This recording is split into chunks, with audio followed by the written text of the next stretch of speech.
Good morning, mi gọi neta. Mai rin ha atong school khat he. Reception. Này. Câu hay masai riu vi pem he. My western vocal kani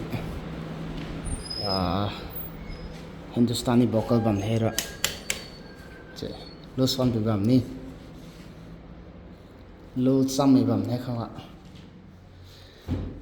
Giáo tho chap sao mấy câu hay Hindi xin hết cắt hấp luôn mày hả đến ta đến tụi ra đây hết hey western vocal cái này Hindustani vocals from cái lần mình hay tất sát tụi mày thấy đúng ấy tao drums from ní thì giáo lộp nè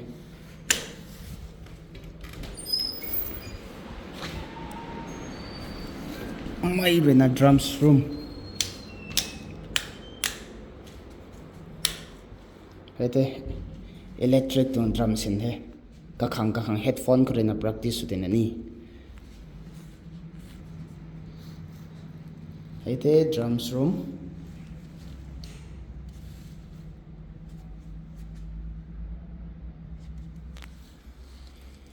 thâu của mày uza về khang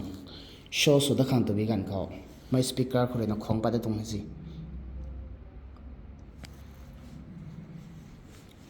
khao uza được kinh được bữa nào cái lăng mày students cả thùng đâu nè đây không nè drums đó lâu cái đi mình nè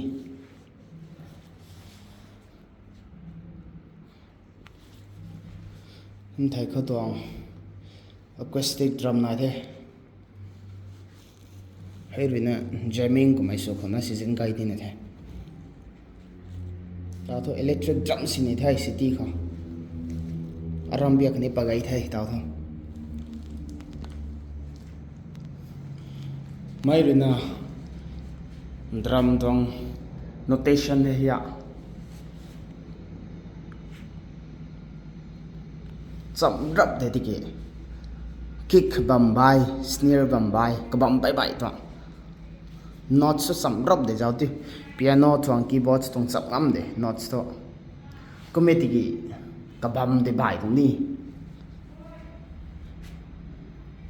bass drum ite A bầm một đây thế snare thoáng C bầm một đây thế stick thoáng tom thoáng bay ngắm bên nào mấy bầm một đây hầu rồi cái phụ cái rập thế các bạn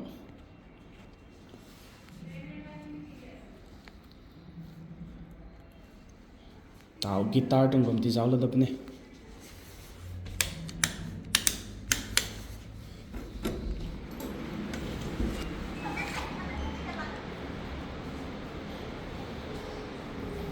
mới là guitar room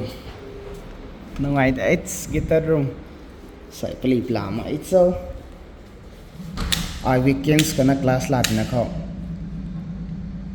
mai kho to arana de uza bai mang goi tin jin seng wang tena kho he ai lokwan chen vocal keyboard drums to goi na la tung the kho ai guitar pang the speaker khat tie me tang de headphone khat tie giao thôi electric guitar xin thế vậy không ta lì thọc rải bị gần cái tụi mấy ban su đỉnh rồi cũng chỉ là electric guitar đi gậy đồng thế không à bấm hơn ngoài đấy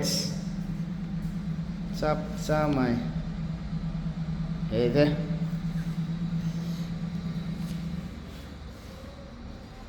acoustic guitar ra vậy đó hệ ra phụ đúng đập như thế không cả bầm mấy rồi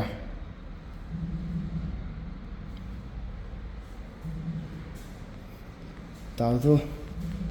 tao cần cái xem lắm hồi ở giả khăn instruments của nó thay từ mình là ni đó มันที่นั่นมาใส่อุจจาระตับนายที่กี่ซึ่งการ selections เราต้องให้แต่ไอ้ที่สิ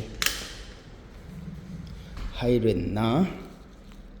keyboard room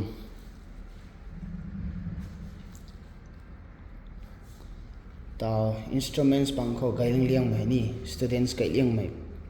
piano ก็อีน่ะขาดกันนายกระทำประได้ปุ่งสรุปจะนายตัดจัด piano ตัดจัดนายนักของขัดลงเขา students ตัดจัดนี่ละหน่วยดาวเท่าไหร่อุตส่าห์ตรง keyboard ไอ้ students ก็อีตรงไหน